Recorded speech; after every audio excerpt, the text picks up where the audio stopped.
국민권익위원회가 국민의힘과 비교섭단체 5개 정당에 대한 부동산 거래 전수조사 결과 국민의힘 12명, 열린민주당 의원 1명에게서 법령 위반 소지가 있는 것으로 확인됐다고 밝혔습니다. 올해 본회의를 앞두고 여야가 쟁점 법안 처리에 속도를 냈습니다. 수술실 CCTV 설치 의무화 법안과 법사위 권한 축소 법안 등이 소관 상임위를 통과했습니다. 국회 운영위원회는 오늘 청와대로부터 업무 보고를 받았습니다. 코로나19 방역과 백신 수급, 드루킹 댓글 조작 사건 등이 도마 위에 올랐습니다. 뉴스앤 파워 인터뷰, 오늘은 더불어민주당 중앙당 선거관리위원장을 맡고 있는 이상민 의원과 함께 고공전으로 격화되고 있는 후보들 간의 신경전, 그리고 대선 주자 토론의 일정과 방식 등 향후 경선 진행 상황에 대해서 짚어봅니다.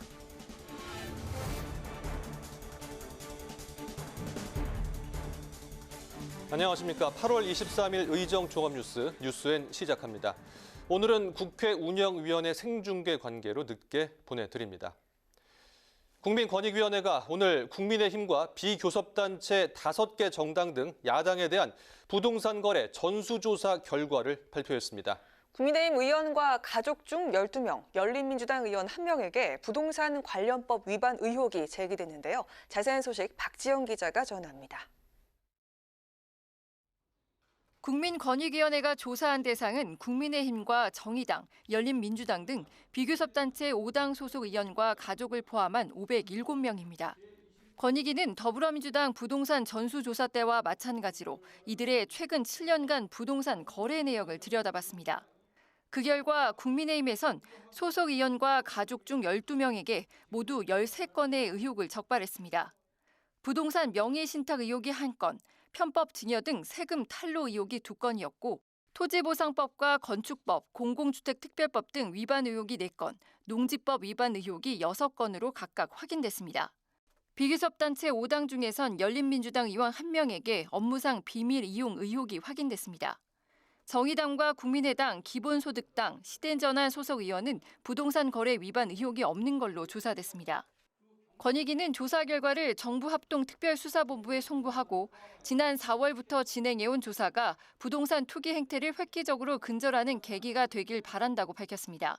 각 당에서도 공직자의 부동산 투기 행위에 대한 국민적 우려를 고려하여 철저하고 공정하게 후속 조치를 진행하여 주시리라 기대합니다. 국민의힘은 의혹이 제기된 의원들에 대한 징계 수위를 이르면 내일 발표할 예정입니다. 앞서 국민의힘 이준석 대표가 민주당 기준보다 엄격해야 한다고 밝힌 만큼 제명 조치 등의 강도 높은 징계 수위가 나올 것으로 전망되고 있습니다. 한편 업무상 비밀 의혹을 받은 것으로 알려진 열린민주당 김의겸 의원은 권익위 조사 결과에 반발했습니다. 지난해 총선 직전 민주당 공직후보검증위원회에서 혐의가 없다는 판정을 받았는데 권익위가 위반 의혹 결론을 내린 것은 이해할 수 없다고 주장했습니다. 국회 방송 박지영입니다. 찬반이 팽팽했던 이른바 수술실 CCTV 설치법이 오늘 국회 보건복지위원회 문턱을 넘었는데요. 의료법 개정안은 수술실 내부 CCTV 설치를 기본으로 하되 녹음은 할 수 없고 열람은 수사나 재판 관련 공공기관의 요청이나 환자와 의료인 쌍방의 동의가 있을 때 할 수 있게 했습니다. 아프가니스탄 난민 수용 문제와 관련해 정의용 외교부 장관은 한미 간의 협의가 진행되지 않았다고 밝혔습니다. 김세정 기자가 보도합니다. 수술실에 CCTV 설치를 의무화하는 의료법 개정안이 여야 합의로 국회 복지위를 통과했습니다. 개정안은 수술실 안에 CCTV를 설치 운영하되 CCTV는 정보 유출 등을 막기 위해 외부 네트워크와 연결되지 않도록 했습니다. 또 환자의 요청이 있을 때 녹음 없이 촬영하고 열람은 수사나 재판 관련 업무 수행을 위해 공공기관이 요청하거나 환자와 의료진 모두의 동의가 있을 때 가능하게 했습니다. 의료계의 반발을 고려해 응급수술이나 위험도가 높은 수술 등 정당한 사유가 있는 경우 의료진이 촬영을 거부할 수 있는 예외 조항도 뒀습니다. 여야는 법안의 취지대로 대리수술이나 성범죄 등 비도덕적 의료 행위가 근절되길 기대했습니다. 환자와 의료인 간의 불신의 상징이 아니라 환자와 의료인 간의 신뢰를 회복하는 그런 계기가 되었으면 하는 공통된 바람을 갖고 있습니다. 대리수술, 또 성범죄 어떤 방법으로 막아야 된다는데 동의를 하고 비용 문제, 정보 유출에 대한 문제 이 부분을 좀 심각하게 받아들여서 좀 시행령에서는 그와 같은 내용을 담아낼 수 있도록 이제 의료법 개정안은 국회 법사위 심사를 앞둔 가운데 민주당은 오는 25일 본회의 처리를 위한 야당의 협력을 촉구했습니다. 외교통일위원회에선 아프가니스탄 난민 문제가 논의됐습니다. 아프간 난민을 주한 미군 기지에 수용하는 방안을 검토 중이라는 외신 보도에 대한 여야의 질의에 정의용 외교부 장관은 한미 당국 간 협의가 없었다는 점을 강조했습니다. 만약 이런 게 있다면 그 비용은 철저하게 미치게 부담을 해야 되겠죠. 그러나 전혀 이러한 데 대한 그 협의가 진행되고 있지 않다는 점을 다시 한번 분명히 말씀드리고요. 다만 한국에 협조했던 아프간 현지인 중 국내 이주 희망자의 지원 방안을 고민하고 있다고 덧붙였습니다. 앞서 한미 방위비 분담금 특별협정 비준동의안이 외통위를 통과했습니다. 2025년까지 한국의 주한미군 방위비 분담금을 전년 대비 13.9% 인상한 1조 1,833억 원으로 합의한 내용으로 4월 국회에 비준동의안이 제출된 지 4개월 만입니다. 국회방송 김세정입니다. 국회 운영위원회가 오늘 대통령 비서실 등에 대해 업무 보고를 받았는데 김호란 방역기획관의 출석 문제 등을 놓고 여야가 충돌했습니다.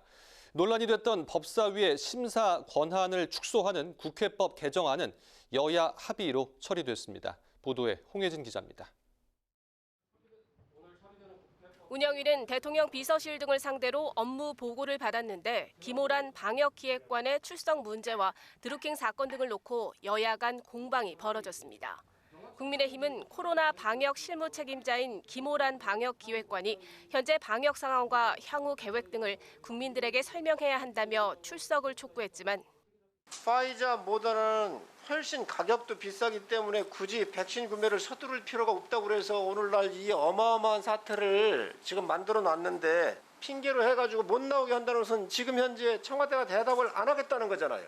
민주당은 야당이 정치적 이슈화를 위해 기 기획관 출석을 요구하는 것 아니냐고 의심하며 총괄 책임자인 사회수석에게 질의하면 된다고 맞섰습니다. 실무총괄을 김호란 방역기획관이 하지만 오늘 이 자리에는 이걸 총괄 책임지고 있는 그리고 오히려 더 넓게 바라볼 수 있는 사회수석이 나와서 그 총책임자에게 질문을 한다는 게 뭐가 문제인지. 여야는 또 드루킹 댓글 사건을 두고도 충돌했습니다. 국민의힘은 문재인 대통령의 최측근인 김경수 전 경남지사가 유죄 판정을 받았는데 문 대통령이 몰랐을 리가 없다고 날을 세웠고 문 대통령께서 알았을 것이라는 증거가 차고 넘칩니다. 허위법 특검은 김경수 전 지사가 문 대통령에게 외곽 조직 등 드루킹이라는 사람이 있다라는 진술을 했다고 합니다. 그럼 대통령께서 적어도 드루킹이 누군지는 아시고 계셨다는 얘기겠죠? 민주당은 문 대통령이 연관이 없다고 판결문에 명시돼 있다고 반박했습니다. 대법원에서 드루킹 댓글 조작 사건 관련해서는 선거법 위반이 없다고 판결을 받았고요. 그다음에 또 대통령님과 연관성이 없다는 것도 판결문에 나와 있고요. 한편 운영위는 회의에서 그동안 월권 논란을 빚었던 법사위 권한을 축소하는 국회법 개정안을 의결했습니다. 개정안은 법사위 심사 권한을 체계 자구 심사로만 한정하고 심사 기간은 120일에서 60일로 단축했습니다.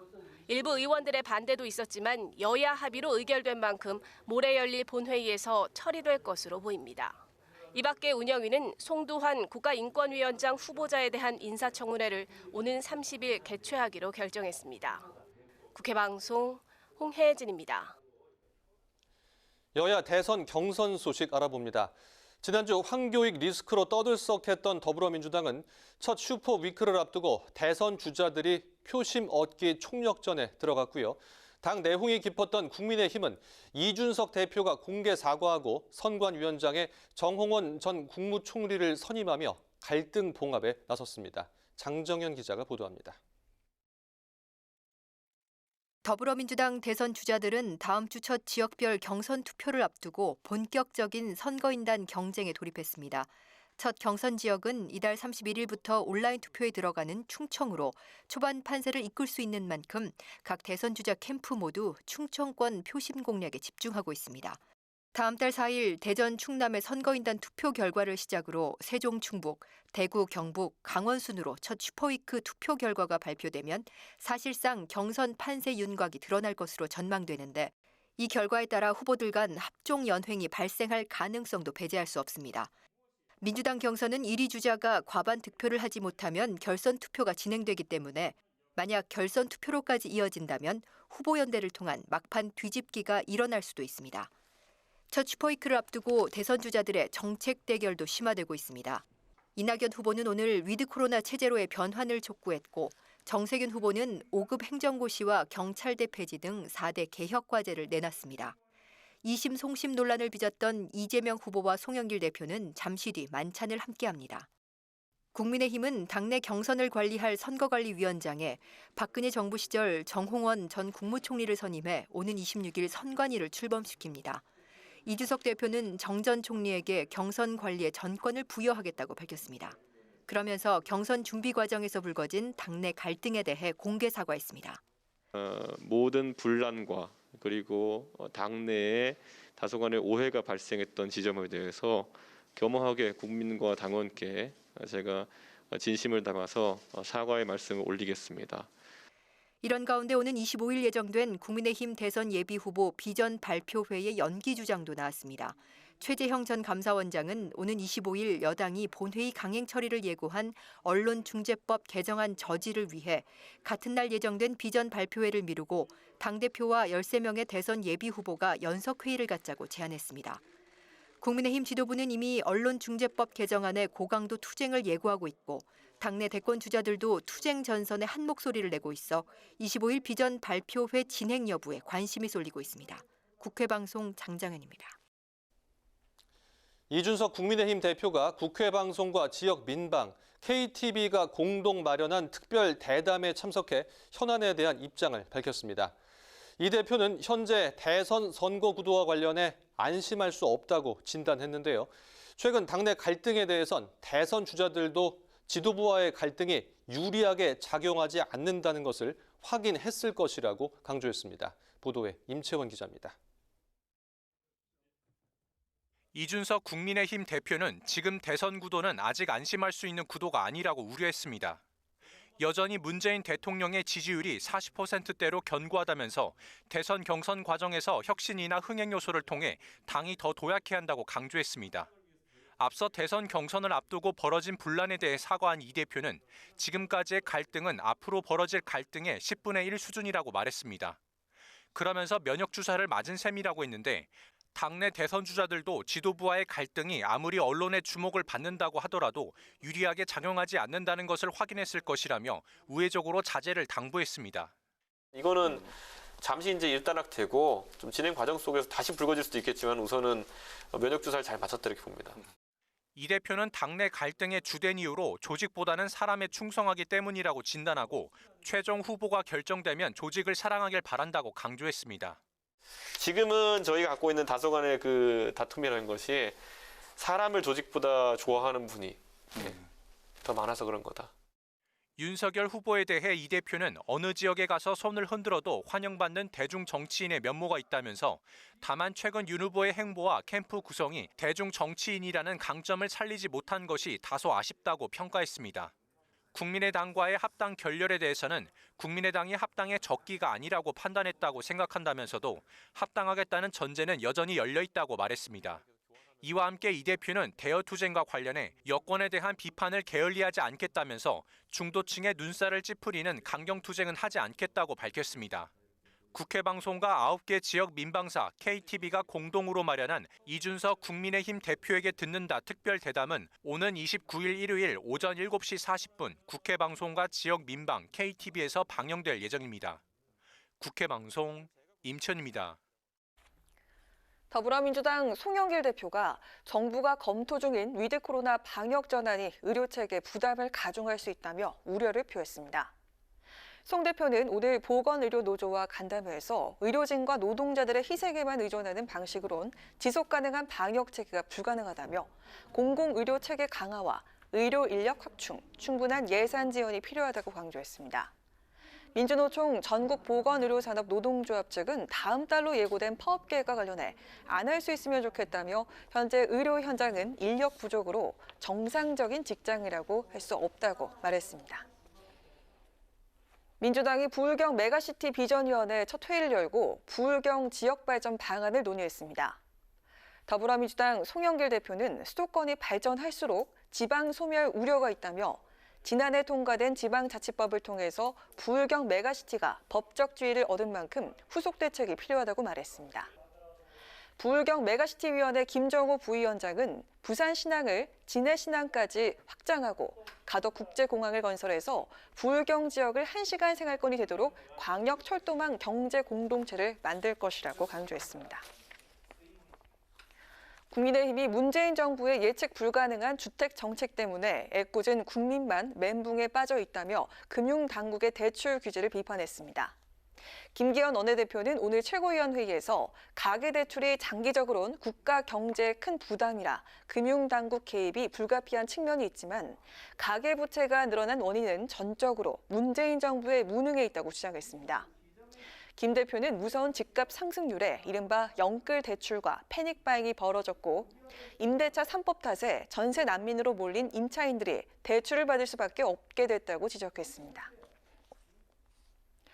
여야가 국회 세종의사당 설치 내용이 담긴 국회법 개정안을 내일 국회 운영위원회 운영개선 소위에서 논의하기로 했습니다. 개정안은 국민의힘이 반대하진 않지만 법률 검토와 당내 의견 수렴을 위해서 시간이 필요하다고 주장해 심사 안건으로 묶인 상태였습니다. 약 4개월 만에 열리는 이번 소위에서 법안이 통과되면 운영위 전체 회의와 법사위원회를 거쳐 오는 25일 본회의에서 확정될 전망입니다. 여야는 지난해 12월 세종의사당 설계 예산 147억 원을 통과시켰고 송영길 민주당 대표는 최근 세종의사당 예정지를 방문해 야당이 협조하지 않으면 국회법 개정안을 단독 처리하겠다는 입장을 밝혔습니다.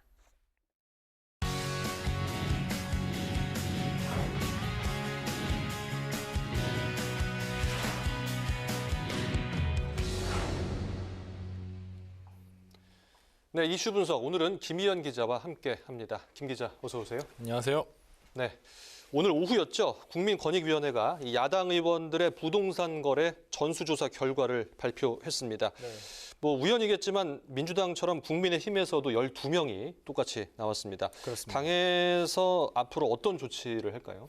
네, 이거 앞서 민주당이 부동산 관련 의혹이 나온 의원들에게 전원 탈당 권고 조치를 내렸었는데 네. 이 국민의힘 이준석 대표가 이보다 더 엄격하게 하겠다고 공언해 왔기 때문에 최소 탈당 권유가 나올 것으로 전망되고 이보다 높은 징계는 당규상 제명밖에 없기 때문에 아무래도 제명까지 나올 수 있지 않나 이렇게 전망이 됩니다. 그렇군요. 뭐 어떤 결과가 나오든 이 앞서 민주당이 내린 징계 조치와는 좀 상당히 비교가 될 것 같은데요.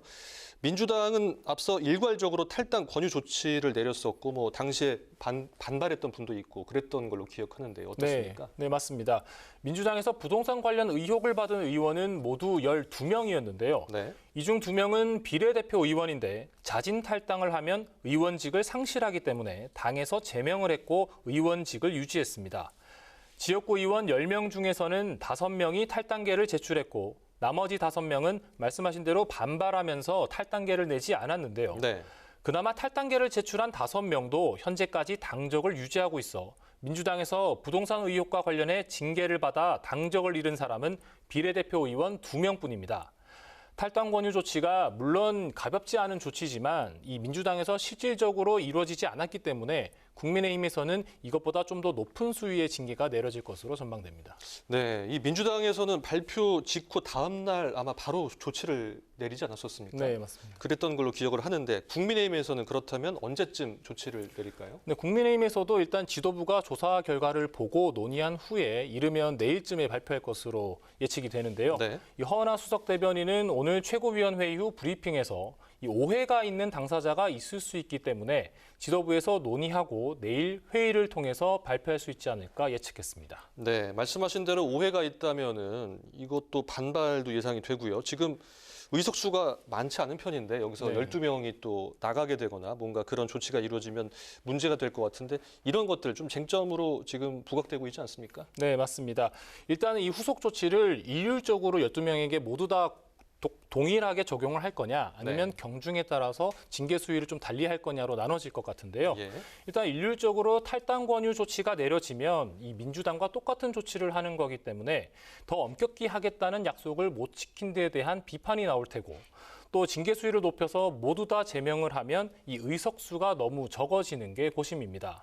현재 국민의힘 의석수는 104석인데 제명을 하면 100석 아래로 떨어져 이 자력으로 개헌을 막을 수 없게 됩니다. 또 지도부가 제명 결정을 내린다 해도 의원총회에서 재적의원 3분의 2 이상이 찬성해야 제명이 최종 확정되는데요. 지도부에서 결정을 내렸다가 의원총회에서 뒤집히는 결과가 나와버리면 지도부 리더십에 큰 타격이 될 수 있어 이 부분도 고민입니다. 네, 그렇군요. 그리고 앞서도 말씀드렸지만 오늘 발표한 내용이 이제 확정은 아니고 지금 의혹을 밝힌 거죠. 의혹을 공개한 거잖아요. 맞습니다. 그래서 당사자들 뭐 오해를 받는 부분도 있고 그래서 반발이 상당할 것 같은데 어떻습니까? 네, 말씀하신 대로 입히지 못할 사정이 있거나 오해가 있을 수 있는데요. 실제 농지법 위반으로 탈당 권유를 받았던 민주당 우상호 의원은 최근 이 경찰 수사에서 무혐의 처분을 받았고 또 이 정무적 판단으로 탈당 권유 조치를 내린 지도부를 직접 비판하기도 했습니다. 그렇다 하더라도 이 국민의힘 지도부 입장에서는 결단을 내릴 수밖에 없는 상황인데요. 이 제명을 하되 무혐의 처분을 받으면 복당시키겠다 이렇게 조치가 나올 것 같습니다. 국민의힘 당규를 보면 제명 처분을 받으면 5년 이내에 재입당할 수 없지만 다만 이 최고위원회의 승인이 있으면 가능합니다. 또 다른 방법은 사안의 경중에 따라 징계를 내리는 것도 있는데요. 그런데 이 사안의 경중을 어떻게 나눌지 기준이 모호하고 또 이 기준에 따라 억울한 사람이 또 발생할 수 있어서 결론을 내리기가 쉽지 않을 것 같습니다. 네, 어쨌든 조만간에 뭐 결론이 나올 것 같은데요. 지켜보도록 하겠습니다. 이번에는 국회 상황 좀 살펴보겠습니다. 언론중재법 개정안 처리를 놓고 지금 여야가 대립을 이어가고 있습니다. 어떻습니까? 네, 이 모레 본회의가 잡혀 있는데 민주당은 이 언론중재법을 단독으로라도 처리하겠다는 방침입니다. 송영길 대표는 최고위원회의에서 언론중재법은 가짜뉴스 피해 구제법이라며 처리 의지를 밝혔습니다. 직접 들어보시죠. 무책임한 기사로 기업이 망하고 개인의 삶과 명예가 짓밟혀도 이를 수수방관한다면 같은 잘못은 끝없이 반복될 것입니다. 이 악순환을 이제 과감하게 끊어내야 될 때가 됐습니다. 특히 내년 대선을 노리고 언론에 재갈을 물렸다는 야당의 비판에 대해 이 법이 이번에 통과되면 내년 대선이 끝난 뒤인 4월부터 적용되고 피해자가 원칙적으로 입증 책임을 갖도록 해 언론의 비판과 감시 권한은 그대로 유지된다고 반박했습니다. 네, 야당이 지금 계속 반대를 하고 있는데 뭐 실질적으로 야당이 막을 수 있는 방법 뭐 있습니까? 어떻습니까? 네, 사실상 막을 방법이 쉽지 않은데요. 일단은 물리력을 제외하고는 모든 방법을 총동원할 계획입니다. 이 기자 출신인 조수진 최고위원은 최고위원회의에서 언론 재갈법이라며 여당의 입법 폭주를 대통령이 나서서 막아야 한다고 주장했습니다. 직접 들어보시죠. 문재인 대통령은 악법 철회를 여권에 즉각 지시하십시오. 철회하지 않으면 대통령 거부권을 행사하겠다고 해주십시오. 저를 비롯한 국민의힘 모두는 민주사회에서 유례없는 이 악법을 막아내기 위해 최선을 다할 것입니다. 국민의힘은 일단 모레 본회의에서 필리버스터를 검토하고 있습니다. 언론중재법 개정안에 대한 무제한 반대 토론을 하겠다는 건데 사실상 이 법안 처리를 지연시킬 뿐 실질적으로 막을 수는 없습니다. 의석수가 압도적인 민주당이 필리버스터를 종결시킬 수 있고 아니면 회기가 종료되면 필리버스터도 종결되는 점을 노려 8월 국회가 끝나고 9월 정기국회 첫 본회의에서 처리할 수도 있습니다. 민주당 송영길 대표는 야당의 필리버스터 검토에 오히려 환영했습니다. 송 대표는 8월 국회에서 처리한다는 조건 속에 필리버스터가 열린다면 자신부터 나와서 언론중재법 개정의 필요성을 국민들에게 전달하겠다고 강조했습니다. 끝내 법안이 통과되면 국민의힘은 헌법재판소에 권한쟁의 심판을 청구할 계획입니다. 네, 결국 의석수가 적은 데다 필리버스터도 막힐 수 있는 확률이 높기 때문에 어려울 것 같은데요. 대선 주자들은 지금 어떻습니까? 언론중재법 막으려고 힘을 모으고 있는 것 같은데요. 네, 이 언론중재법 개정에 반대하는 1인 시위를 했던 최재형 후보가 이준석 대표에게 공동투쟁을 위한 당대표와 예비후보 연석회의를 제안했습니다. 민주당이 언론중재법 개정안을 처리하려는 모레는 국민의힘 대선주자 비전 발표회가 열리는 날인데요. 최 후보는 악법 저지를 위해 투쟁하고 있는 와중에 비전 발표회를 하는 게 국민 눈에 맞지 않을 것 같다며 비전 발표회 연기를 주장했습니다. 국민의힘 대선주자 13명이 모두 동의하면 지도부가 비전 발표회 일정을 변경할 수도 있는데 대부분 언론중재법 개정을 막아야 하는데 공감하고 있어서 일정이 미뤄질 가능성이 있습니다. 네, 그렇군요. 권익위의 부동산 전수조사 결과 또 언론중재법 개정안에 대해서 알아봤습니다. 이슈 분석 김희연 기자 수고했습니다.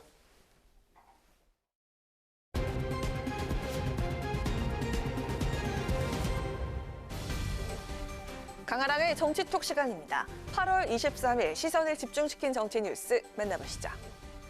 오늘의 첫 번째 정치톡은 MZ세대 공약 콘텐츠입니다. 2030을 통칭하는 MZ세대 바람이 거센 지금 여야 대선 주자들은 MZ세대의 감성을 자극할 수 있는 콘텐츠 제작에 적극 나서고 있습니다. 청년층의 코드에 맞춘 흥미 위주의 영상으로 2030의 관심과 호응을 얻겠다는 전략으로 풀이됩니다. 민지한테 연락이 왔어? 요즘 MZ세대가 이런 것 때문에 힘들다는데 이거 우리가 좀 나서야 되는 거 아니야? 야, 민지가 해달라는데 한번 좀 해보자. 같이 하면 되잖아. MZ세대를 위해 윤석열과 함께. 민지야, 부탁해.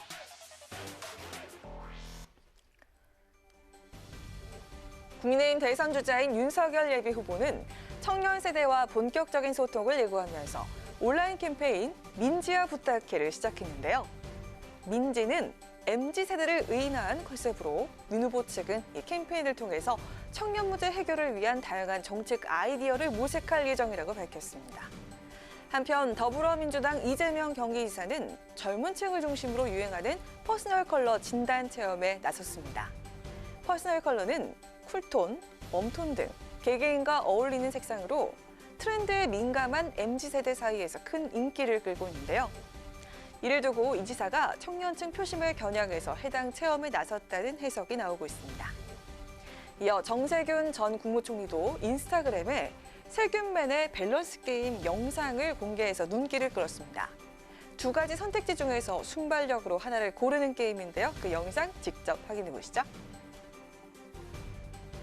둘 중 한 가지를 2022년에 다시 해야 한다면 대입, 입대. 대입, 군대 생활 2번 하기 힘들어. 다시 입당해야 한다면 국민의힘, 국민의당. 아, 두 개 주네. 국민의당. 그래도 내가 국민의힘으로 갈 수야 없지.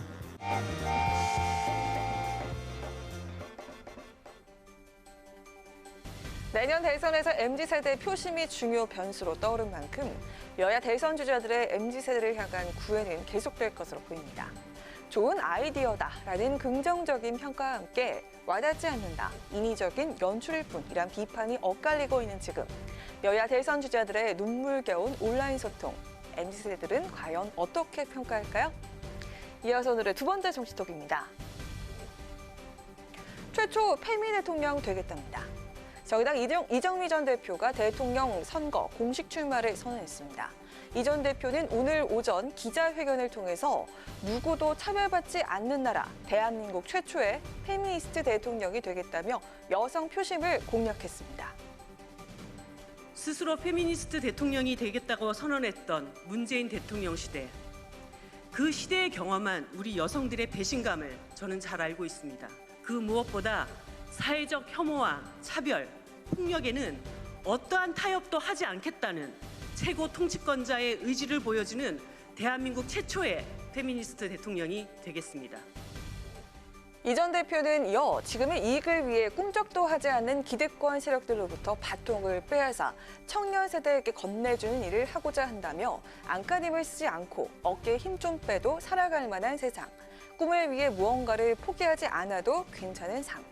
그것들을 절실히 갈망하는 이들 곁에 나라를 세우겠다고 밝혔습니다. 이 전 대표는 한편 대통령제를 폐지하고 의원 내각제를 도입하겠다는 뜻도 밝혔습니다. 법무부 장관과 검찰총장이 갈등할 때도, 재난지원금을 두고 부총리와 여당이 싸울 때도, 범죄를 저지른 재벌 총수 앞에서도 대통령은 침묵했다며 대통령제를 없애는 대통령이 될 것이라고 선언했습니다. 더불어 이 전 대표는 대선 공약으로 돌봄 혁명의 시대를 여는 대통령, 배제된 노동시민의 민주주의 시대, 차별금지법 통과, 대통령제 폐지 및 의원 내각제 실현을 제시했습니다. 정의당은 오는 10월 6일 대선 후보를 확정할 것으로 알려졌습니다. 대선 경선은 이정미 전 대표에 이어서 지난 12일 대선 출마를 선언한 심상정 의원과 황순식 경기도당 위원장까지 3파전이 벌어질 전망입니다. 이제 막 시동을 건 진보정당, 정의당의 대선 레이스는 또 어떻게 진행될지 관심 갖고 지켜보도록 하겠습니다. 지금까지 강아랑의 정치토끼였습니다.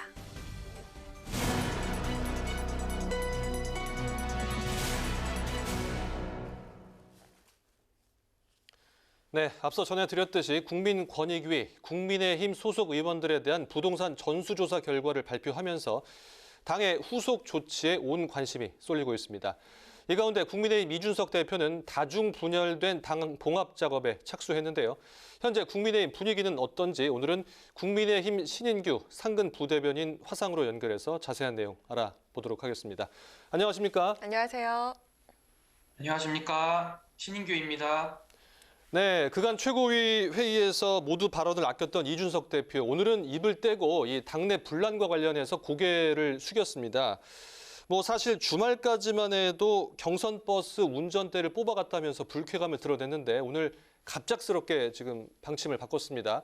이 대표가 사과에 나선 배경 어디에 있을까요?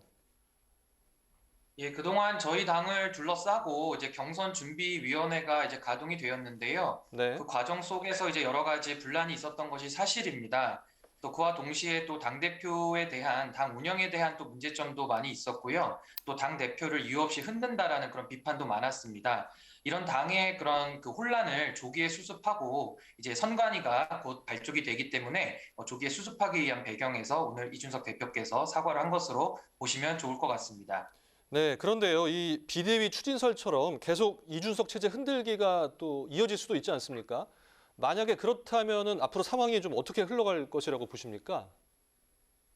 예, 근데 그 당대표는 이제 지도부를 이끌고 있습니다. 저희 지도부가 지난 6월에 전당대회를 통해서 이제 민주적인 절차를 통해서 이제 선출된 합법적인 지도부이기 때문에 네. 저희 지도부에 대해서 이제 그 지도부 흔들기, 소위 이제 비대위라든지 여러 가지 그 설들이 많이 나왔는데요. 상당히 부적절하다고 평가를 하고 그런 식의 움직임들이 결국은 우리 당의 대선 가도에 결코 도움이 되지 않기 때문에 그런 부분들은 매우 주의를 좀 요한다고 저는 판단하고 있습니다.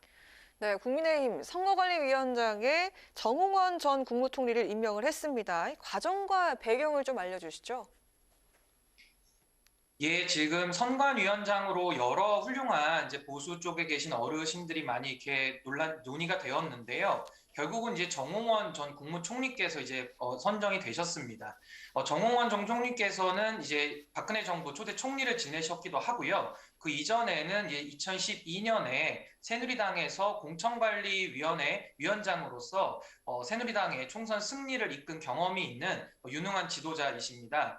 그래서 정홍원 전 총리를 통해서 공정한 경선 또 흥행 있는 역동적인 그런 경선을 이끌어내기 위해서 정홍원 전 총리께서 이걸 또 흔쾌히 수락해 주신 것으로 알려지고 있습니다. 네, 알겠습니다. 끝으로 오늘 발표된 국민권익위의 부동산 전수조사 결과 내용 짚어보겠습니다. 이준석 대표가 앞서 결코 여당보다 덜 엄격하게 하지는 않을 것이다, 이렇게 고강도 조치를 예고한 바가 있습니다. 징계 수위는 어떻게 될까요? 고심 중이십니까?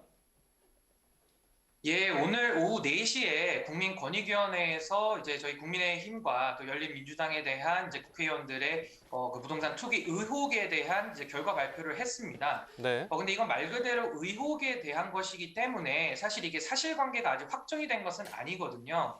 그럼에도 불구하고 이제 민주당에서 여러 가지 고강도 징계라든지 여러 가지 그 징계책을 내놨는데 사실 민주당은 그걸 다 이행하지를 않았습니다. 사실상 국민들께서 그런 부분을 많이 민감하게 보고 계시기 때문에 저희 당에서는 국민들께서 느끼시는 그런 허탈감과 여러 가지 부동산에 대한 정책에 대한 여러 가지 불신들이 있기 때문에 이 모든 것들을 좀 종합적으로 고려해서 민주당과는 달리 진정성 있는 국민 눈높이에 부합하는 여러 가지 조치들을 지금 고심 중에 있다는 점을 말씀드리겠습니다. 네, 알겠습니다. 다음에 또 연결하도록 하겠습니다. 오늘 말씀 감사합니다. 고맙습니다. 감사합니다. 네, 지금까지 신인규 국민의힘 상근 부대변인과 함께했습니다. 저는 이런 각오로 이번 대선에 임하고 있습니다. 한 번만 더.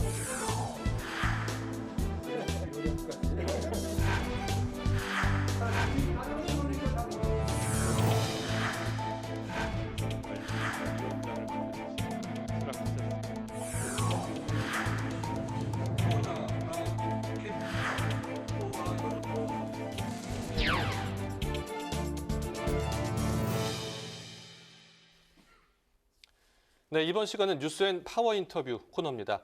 민주당 대권주자 김두관 후보의 자가격리로 경선 일정을 둘러싼 당 지도부와 선관위의 고심이 깊어지고 있습니다. 이와 함께 대선 후보들과 친문계 사이에서 맞짱 토론을 열자는 목소리가 이어지고 있는데요. 오늘은 더불어민주당 선거관리위원장을 맡고 계신 5호선 중진이시죠. 이상민 의원과 함께 관련 내용 짚어보도록 하겠습니다. 의원님, 어서 오십시오. 네, 안녕하세요. 반갑습니다. 네, 저희가 요청 드릴 때마다 자주 출연해 주셔서 먼저 감사드리고요. 자주는 아니고요. 요청이 조금 뜨문뜨문하셔서. 더 자주 연락드리도록 하겠습니다. 고맙습니다. 네, 앞서 저희가 오늘 그 국민권익위가 발표한 부동산 전수조사 결과 발표를 들어봤고 또 국민의힘 입장도 들어봤습니다. 국민의힘에서는 앞서 들으셨겠지만 국민 눈높이에 맞는 그런 어떤 조치를 내리겠다 이렇게 지금 입장을 밝혔는데요. 예전에 민주당은 탈당 권유라는 초강수를 두지 않았습니까? 앞으로 국민의힘이 어떤 후속 조치를 해야지 적절하다고 보십니까? 어쨌든 그 부동산 투기 의혹 또는 현행 법 위반 의혹이 짙은 부분은 그 해당자의 뭐 변명도 들어봐야 되겠지만 어쨌든 의혹이 있고 그것이 거의 뭐 사실에 근접하다고 한다면 국민의 눈높이에 맞춰서 부동산 투기에 대해서는 더 이상 용납하지 않는다라는 걸 그 양당이 보여줘야 되겠죠. 실제로 말로만 그런 게 아니라 실제로 그러느냐는 이제 조치나 또 실제 행동 이런 등을 보면 판단할 수 있지 않겠습니까? 네, 이준석 대표가 엄격한 조치를 하겠다고 했으니까요. 그거는 이제 뭐 말로 하는 거고 뭐 정치권에서 말로 끝나는 경우가 한두 번이 아니지 않습니까? 네. 그러니까 실제의 그 조치나 행동이 어떻게 하는지는 이제 드러나겠죠. 네, 지켜보도록 하겠습니다. 그리고 이 대선 경선도 또 비상등이 켜졌는데요. 김두관 후보가 음성 판정을 받았습니다. 하지만 2주간 자가격리 또 판정을 받으면서 토론회가 올스톱이 됐는데요. 앞으로 토론회 일정 어떻게 진행이 될까요? 네, 이게 이제 저희들 경선 일정은 토론회를 한 번 하는 것 그 문제가 아니고 그 다음에 이제 지역 순회를 하게 됩니다. 예를 들어서 9월 4일은 대전 충남권의 그런 권리당원 투표와 또 현지 지역 전국대 의원의 투표가 또 있고 또 해당 후보자들 연설회도 있고 그 다음 9월 5일은 세종 충북 뭐 그렇게 해서 매주 2번씩 각 권역별로 지역별로 순회를 하거든요. 그래서 토론회가 마침 8월 27일 날 이번 주 이제 토요일이죠. 토요일 날 대전에서 이제 방송 토론이 있는데 이거를 뒤로 바꾸면 전체를 다 바꿔야 됩니다. 지역 순회 일정까지. 그러면 이거는 선관위의 소관이라기보다는 이제 최고위에서 원래는 당무위원회 권한인데 이 일정을 전체 연기를 할 때는 그 당무위의 권한을 위임받은 최고위에서 결단을 해야죠. 근데 그렇지 않고서는 선관위가 토론만 어디 빼서 뒤로 놓을 수 있는 상황이 아닙니다. 왜냐하면 투표가 그 9월 4일 날, 5일 날 이루어지고 개표 결과를 하거든요. 네. 그러니까 9월 4일부터 역순해서 8월 31일부터 권리당원 투표가 이틀간 있고 또 ARS 투표도 있고 또 그 자발적 ARS 있고 이런 투표를 해야 되기 때문에 이거를 토론을 뒤로 바꾸면 모든 일정을 다 바꿔야 되는데 그러기는 어렵습니다. 그래서 좀 안타깝지만 김두관 후보 측에게는 요새 이제 그 온라인 화상으로 좀 아까도 이제 이렇게 인터뷰도 그렇게 하지 않습니까? 그래서 나머지 5분의 후보들은 스튜디오에서 하지만 김두관 후보는 온라인으로 방송에 할 수 있도록. 그러면 오늘날 기술에 보면 그다지 그렇게 불리하지는 않을 것이다. 오히려 뭐 이렇게 잘 활용하면 더 좋을 기회가 될 수 있게끔 되지 않을까 그럴 수도 라는 있겠죠? 생각을 합니다. 27일로 강행하는 것으로. 전체 일정을 다 고려를 해서 정해야 되기 때문에 27일 강행으로 저희가 이해를 하도록 하겠습니다. 그리고 이 토론의 방식을 두고 지금 또 많은 얘기들이 나오고 있는데요. 그 맞짱 토론 얘기가 지금 나왔습니다. 기본소득, 이재명 후보의 기본소득 끝장 토론을 요구한 상황인데요. 이 경선 룰이나 어떤 현실적인 부분을 고려했을 때 맞짱 토론 가능한 얘기인가요? 아니 뭐 토론 의제는 뭐 어떤 거든지 할 수 있고 후보들이 동의하면 합의하면 뭐 할 수는 있겠죠. 그리고 이제 선관위가 주관을 해달라니까 뭐 지금 앞으로는 일주일에 2번씩 한 번은 서울에서 중앙 그 매스컴 전국적인 매스컴하고 하고 또 하나는 토요일이나 금요일이나 토요일 날 각 권역별로 충청권 또 영남권 그 호남권 뭐 이런 식으로 또 인천 경기 서울 이렇게 돌아가면서 하기 때문에 그 사이에 여유가 있다면 할 수도 있겠습니다. 근데 막상 그 언론을 통해서 이제 할 수 있다, 하자 뭐 이렇게 얘기들은 있어서 제가 대략 확인해 봤더니 실제로 그 방식이나 뭐 이런 점에는 좀 차이가 있어요. 그러니까 그걸 성사가 되기까지는 여러 가지 조율해야 될 것들이 많습니다. 일정이나 방식 좀 고려할 부분이 많다는 말씀이시죠? 어느 후보는 후보끼리의 토론을 원하고 또 어느 후보 쪽은 국회의원이 후보를 상대로 질문할 수 있게 뭐 이렇게 하자는 방식은 굉장히 큰 차이가 아닌 것 같아도 아주 큽니다. 상당히 뭐 합의가 또 쉽진 않을 것 같다는 생각이 듭니다. 만약에 기본소득 맞짱 토론을 주최하게 된다면 선관위가 1등 때리기에 동참한 것 아니냐라는 그런 의견이 있을 수 있는데 어떻게 생각하십니까? 그러니까 이제 그 기본소득에 대해서는 어느 특정 후보, 이재명 후보가 대표 공약으로 되어 있다시피 하지 않습니까? 근데 나머지 이제 반대하는 후보들이 그렇게 그걸 가지고만 토론하면 이재명 후보 쪽에서는 공격을 받는 거 아니냐 뭐 이런 걱정들 하는데 저는 뭐 공방은 당연히 있어야 된다고 생각되고요. 어느 정책이든 한번 검증 차원에서 상호 검증 차원에서 할 수 있지만 기본소득 하나만 가지고 논쟁을 하기에는 좀 협소하다라고 생각되고요. 물론 그것도 이제 후보 사이에 합의가 되고 선관위가 주관해달라고 그러면 뭐 그건 뭐 할 생각입니다. 그러나 이제 막상 들어보면 구체적인 방식이나 내용 이런 점에서는 차이가 있고 이것이 성사되는 데는 쉽지만은 않다라는 생각인데 뭐 하여튼 조율해서 할 수만 있다면 그렇게 할 생각입니다. 네, 이 최근 여당 쪽의 경선판을 보자면요. 황교익 씨 인사 문제도 있고요. 이재명 후보 이천 화재 당시에 먹방을 했던 것 논란도 있고요. 이낙연 후보도 블랙리스트 의혹도 있습니다. 후보들 간의 신경전을 넘어서 이게 고공전까지 격화하는 그런 모습인데요. 여기에 어떤 입장을 갖고 계신지 저희가 여쭙겠습니다. 바람이 있다면 우리 당에서 그 각 후보들이 미래 비전 또는 그 현재의 우리 한국 사회의 어떤 문제점, 결함 이걸 치유하기 위한 해법 이런 그 아젠다를 가지고 큰 싸움을 좀 벌였으면 좋겠다. 그런데 이제 과거의 지난 일 가지고 자꾸 그건 어쩌면 물론 검증이라는 차원에서 따져볼 만한 일이 있다면 따져봐야겠지만 그게 본질적이고 큰 부분을 차지하면 안 되지 않겠습니까?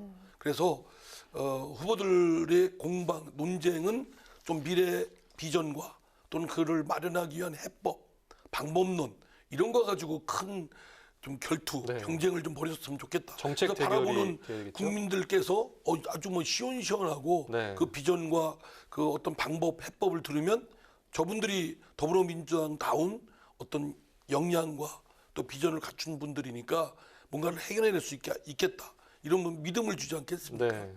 지난 일보다는 미래를 위한 어떤 정책 대결 이런 예. 것들 위주로 좀 너무 공방이 지난 일에 매달리다 되겠군요. 보면 퇴행적이고 소모적이고 또 심지어는 자해적인 어쩌면 우리 같은 당이고 원팀이 돼야 될 네.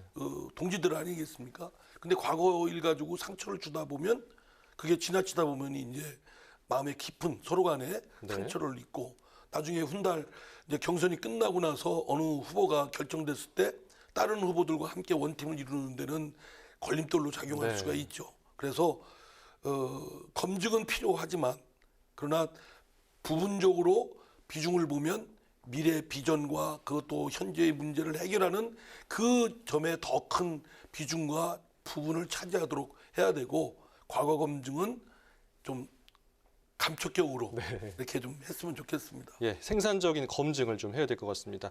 다음 질문 드리겠는데요. 추미애 후보가 낸 목소리입니다. 추미애 발 열린민주당 합당.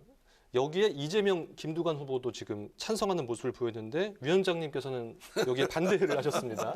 이유 좀 저희가 여쭤볼 수 어느 있을까요? 방송에서 그 질문을 하셔서 네. 좀 신중해야 된다라고 했더니 이제 네. 추미애 후보가 막 당장 성명서를 냈어요. 네. 그 선거관리위원회 위원장이 말하자면 어떤 특정 후보가 한 거에 대해서 예. 찬반 또는 호불호를 밝힌 건 불공정하다. 그럼 반대를 하신 건 아니고 신중하자는 근데 전 그렇게 말씀을 드리는데 그래서 우리 저 사회자님이 물으신 거에 대해서 답을 시원하게 저 말씀 못 드리고 경선 끝나면 말씀드릴게요. 저희가 다시 모시도록 하겠습니다. 그렇다면 네. 민주당과 열린민주당 어떤 그 합당 가능성은 어떻게 어느 정도 확률이라고 보십니까? 그것도 말씀드리면 안 되고요. 예. 각자 후보들마다 생각과 또 당원들 또 국민들이 공감 뭐 이런 네. 것들이 필요하지 않겠습니까? 뭐 그런 거 같은 뭐 당원들이 동의하고 국민들이 잘 합쳤다. 그러면 시너지 효과가 발휘하는 거죠.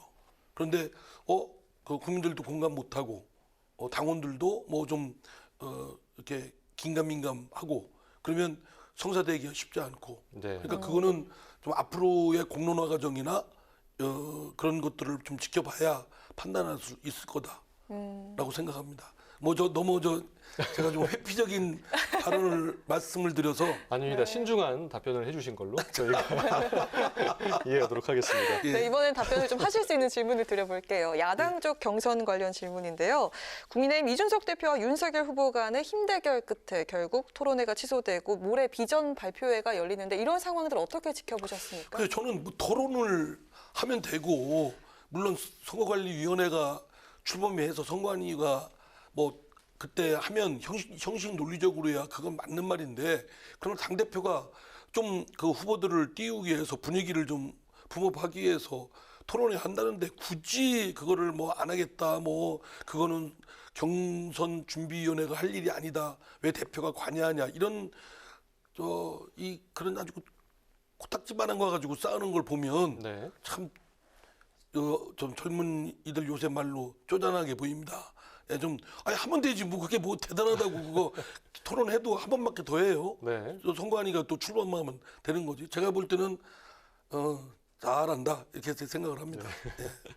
그 선관위원장 얘기를 좀 해봐야 되는데요. 국민의힘이 그 정홍원 전 국무총리를 선거관리위원장으로 선임했습니다. 오늘 들으셨겠지만 선관위원장 선배시잖아요. 또 카운터파트로서 이 정홍원 전 국무총리 어떻게 보십니까?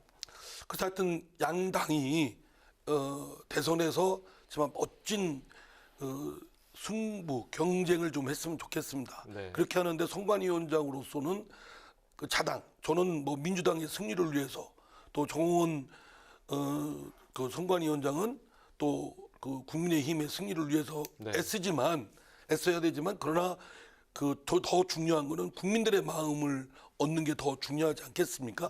그래야 또 승리도 하는 거고 그러려면 멋진 그 경쟁을 바라는 국민의 마음에 그 흡족하게끔 좀 이렇게 좀 선관위원장으로서 아주 페어, 네. 나이스 플레이가 되도록 좀 저도 노력하고 네. 그 정홍원 위원장도 그렇게 노력을 해주셨으면 좋겠습니다. 공정하고 멋진 경합을 저희도 기대를 해보도록 하겠습니다. 네, 이제 마지막 질문 드리겠습니다. 모레 본회의가 열리는데요. 여당의 언론중재법 강행 처리에 야당이 강력 반발하고 있습니다. 이런 상황들에 대해서 어떻게 평가를 하시는지 한 말씀 부탁드리겠습니다. 제 개인적인 견해입니다. 아직 그 언론중재법 통과가 당론으로는 확정이 아직 안 된 걸로 있기 때문에 좀 더 토론이 좀 필요한 부분인데 저는 언론과 관련된 것뿐만 아니라 모든 그 소비자, 이용자들한테 생기는 손해에 대해서는 종래처럼 종전의 소송법에 따른 구제를 받기에는 어려운 점이 많고 그렇기 때문에 특히 언론 또는 의료 사건 뭐 이런 과 관련된 피해자에 대해서는 그 징벌적 손해배상 제도를 도입하는 것도 괜찮다라고 생각됩니다. 그러나 이거를 곧바로 도입하는 데는 그 대상이 되는 관계되는 분들하고 공감이 구축이 돼야 되는데 네. 제가 보기에는 아직 그렇지는 않은 것 같아요. 그래서 우리 쪽은 언론개혁의 일환으로 하고 싶고 해야 된다고 생각하지만 그 언론 관계 여러 단체라든가 또는 현업에 종사하는 언론인들의 말씀을 들어보면 또 우려하는 부분도 있기 때문에 네. 좀 더 그 설득하고 이해를 구하는 그런 과정이 좀 필요하다. 저는 그렇게 생각합니다. 네, 막 그렇게 밀어붙일 일은 아니라고 생각되는데 네. 뭐 당 지도부가 아니니까 좀 논의 과정이 좀 있어야 될 거라고 생각됩니다. 네, 여러 분야에 대한 이해관계를 좀 잘 또 들어주시고 예. 또 보듬어야 될 것 같습니다. 뉴스앤 파워 인터뷰. 오늘은 대선 경선 토론회와 언론중재법 중심으로 관련 내용 살펴봤습니다. 지금까지 더불어민주당 이상민 선거관리위원장과 함께했습니다. 오늘 말씀 감사합니다. 고맙습니다. 네, 감사합니다. 태풍 오마이스 영향으로 전국에 강한 비바람이 몰아치고 있는데요. 내일 새벽까지가 고비가 되겠습니다. 내일 전국적으로 강한 비바람이 이어지고요. 제주 산간과 지리산 부근 남해안 지역에 최고 400mm 이상, 중부지방에도 많은 비가 내릴 것으로 보입니다. 이번 주 내내 게릴라 호우가 이어질 전망인 만큼 피해 없도록 대비하시기 바랍니다. 네, 오늘 뉴스엔은 여기까지입니다. 국민의 국회를 위해 내일도 뉴스엔이 함께 하겠습니다. 시청해주신 여러분 고맙습니다.